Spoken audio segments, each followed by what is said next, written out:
Good day to Madam. My name is Prince Safia. For our movie review on decision making and problem solving in organizational management assignment, we have chosen the movie Zootopia.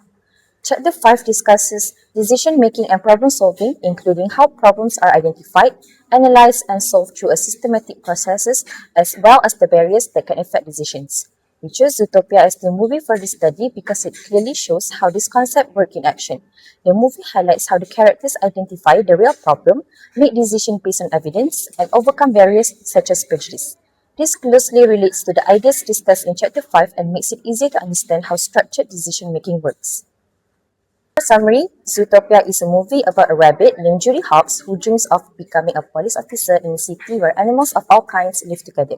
Many people doubt she can do the job because she is small, but Judy does not give up. She teams up with a fox named Nick Wilde to solve a case about predators that suddenly go missing. During the investigation, Judy learns that judging others based on stereotypes creates fear and problems in society. By the end of the movie, we see that everyone should be treated fairly and that anyone can succeed if they work hard and believe in themselves. Now that I've shared the introduction and summary of Zootopia and its key lessons, I will pass it over to Nur Hafsah. Next, for critical analysis, we will look firstly at the 8 steps of problem solving demonstrated in Zootopia. Step 1. Recognizing the problem. The city faced missing predators and rising fear. Step 2. Defining the problem. Judy realized that the issue is not the predator's nature, but an external factor causing them to act aggressively. Step 3. Collecting relevant information. Judy and Nick gather evidence by interviewing witnesses and observing patterns. Step 4. Analyzing information. They discover that all affected predators were exposed to night howler flowers. Step 5. Developing alternative solutions. They consider whether the cause is biological, environmental, or criminal. Step 6. Choosing the best solution. They identify deliberate poisoning as the root cause. Step 7. Implementing the solution. Judy exposes Walter's plan and presents the evidence. Step 8. Evaluating result. Peace is restored, the predators are cured, and social trust improved. The step-by-step approach shows how structured problem solving can help find the right solution even in a complex situation. Now, I will talk about problem solving using the example from Zootopia in Chapter 5. First, Judy collects information. She gathers evidence like security camera footage, witness statements, and studies the behavior of the predators. This is similar to Chapter 5, which says we must collect and analyze relevant information before making a decision. Next, Judy used a problem-solving skills. She thinks logically, uses creativity, and trusts her intuition to solve the case. Even though she has a limited authority, Chapter 5 also highlights that creative, logical, and intuitive thinking are important skills in solving problems.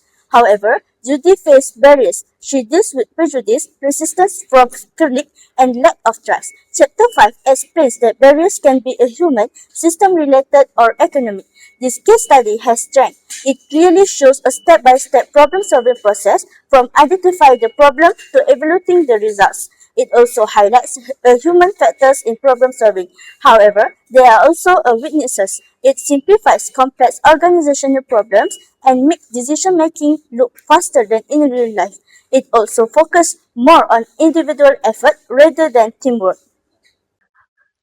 Thank you, Hafsa. Now I will talk about strength and weakness. One main strength is that it shows a step-by-step problem-solving process. For example, Judy Hope identifies the problem of the missing mammals, gathers information, investigates clues, and finally evaluates the outcome when the case is solved. Another strength is that it highlights human barriers like bias and prejudice. In Zootopia, Judy faces stereotypes because she is a small bunny, while predators are unfairly judged as dangerous. These biases clearly affects how decisions are made. The movie also shows the importance of collaborations, such as when Judy works with Nick Wilde. Their different perspectives help them make better decisions together. However, there are also weaknesses.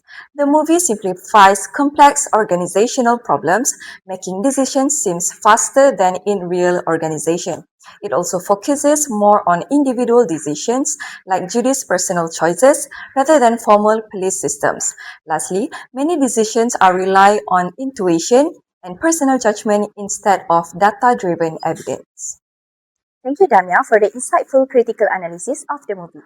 Now, I will continue by connecting the decision-making and problem-solving strategies in Zootopia to real-world organizational management. Firstly, let's look at workplace bias. In the movie, Chief Bogo's decision to sideline Judy Hopes by assigning her to parking duty as a meter maid instead of letting her handle the missing memo case is a clear example of human issues and barriers in problem solving. He allows stereotypes about her size to cloud his rational judgment. In reality, companies like Starbucks faced similar issue in 2018. They took a proactive step by implementing mandatory anti-bias training to ensure their managers make fair and objective decisions, moving away from prejudice. Next is team synergy. The partnership between Judy and Nick proves that group decision making is superior because it offers a variety of skills and different perspectives. Judy's logic combined with Nick's smart intuition helped them solve a case the ZPD couldn't. This is applied in the industry by Pixar through their brain trust meetings where diverse team critique each other's works to avoid groupthink and achieve better creative solutions. Thirdly, we have ethical leadership. Mayor Lyon's choice to hide the savage predators was a non-programmed decision driven by an ethical barrier, prioritizing his political reputation over public truth. We saw the same pattern in the Volkswagen 2015 scandal. When an organization chooses a quick fix over ethics, it leads to long-term disaster. This reminds managers that transparency is vital in crisis management. Finally, precision analysis of finding the root cause. Instead of following the city's panic about predator biology, Judy used the problem-solving process to identify the night howlers as the true trigger. This mirrors Toyota's 5 whys technique. In the workplace, effective managers don't just fix symptoms. They drill down to the fundamental issue to ensure the problem never returns. That's all from our part. I will now pass the floor back to Damya to conclude our presentation. In conclusion, the movie Zootopia helps us understand how decision-making and problem-solving work in an organizational setting. The movie clearly shows the 8-step problem-solving process, starting from recognizing the problem to evaluating the final outcome. It also shows the importance of using relevant information, logical thinking, creativity, and teamwork when making decisions. At the same time, Zootopia highlights human barriers such as prejudice, bias, and resistance to change, which can affect decision-making in organization. Although the problem is solved more quickly than in a real organization, the movie effectively shows how structured problem solving can lead to better decision and positive results.